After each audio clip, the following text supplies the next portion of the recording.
Сәлеметсіздер ме, құрметті оқушылар? Бүгінгі біздің саяхатымыз Нұр-Сұлтан қаласы Момышұлы көшесінде орналасқан Достық үйінде болады.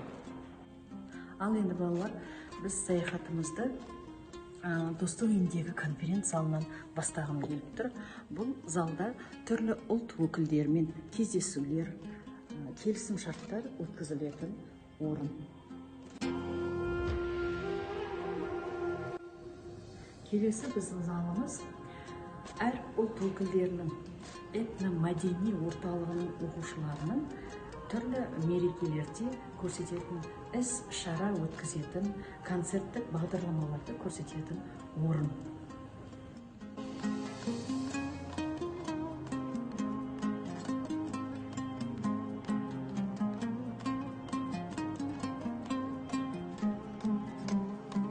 Ал енді балалар, біздің келесі саяхатымыз біздің ең жақсы көретін, бізге ең ұнайтын бөлмелердің бірі бұл Қазақ Халық Ассамблеясының кітапханасы. Бұл жерде кітаптардың арасында түрлі мемлекеттің түрлі тілдегі кітаптар қоры жиналған.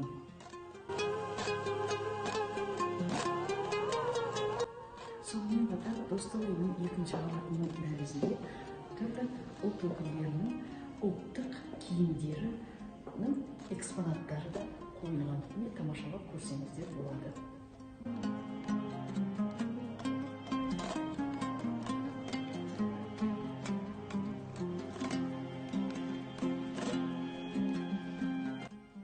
Келесі біздің саяхатымыз балалар Достық үйіндегі Қазақ Халық Ассамблеясының холлы.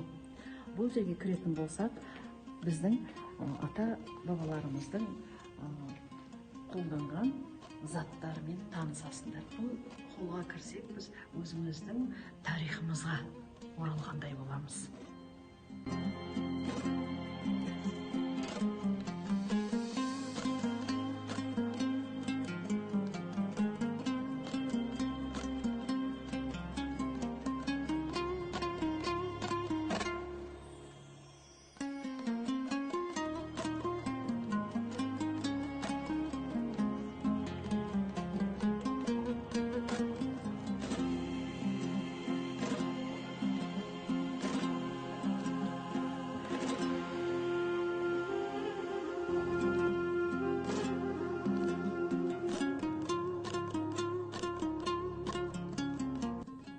Енді балалар, мен сіздерге Достық үйіндегі өзбек этно-мәдени орталығының тыныс-тіршілігімен таныстырып кетейін. Нұр-Сұлтан қаласы Қазақстан Халқы Ассамблеясының өзбек этно-мәдени орталығының төрағасы, қоғам белсендісі Полатов Шерзат Аббасұлы. Өзбек мәдени орталығында түрлі бағыттар бойынша жұмыс жүргізілуде. Сол сияқты 2015 жылдан бастап Өзбек этно-мәдени орталығының аясында Зия атты этнолингвистикалық өзбек жексенбілік мектеп жұмыс істеп келеді. Мектептің мақсаты өзбек және қазақ ұлттық құндылықтарын, тілін және мәдениетін, салт-дәстүрін үйретіп, жас ұрпақты отансүйгіштік рухына тәрбиелеу. Қазіргі таңда мектепте 60-тан астам бала тізімге алынып оқиды. Мен сіздерді бүгін өзбек халқының ұлттық киімімен таныстырайын.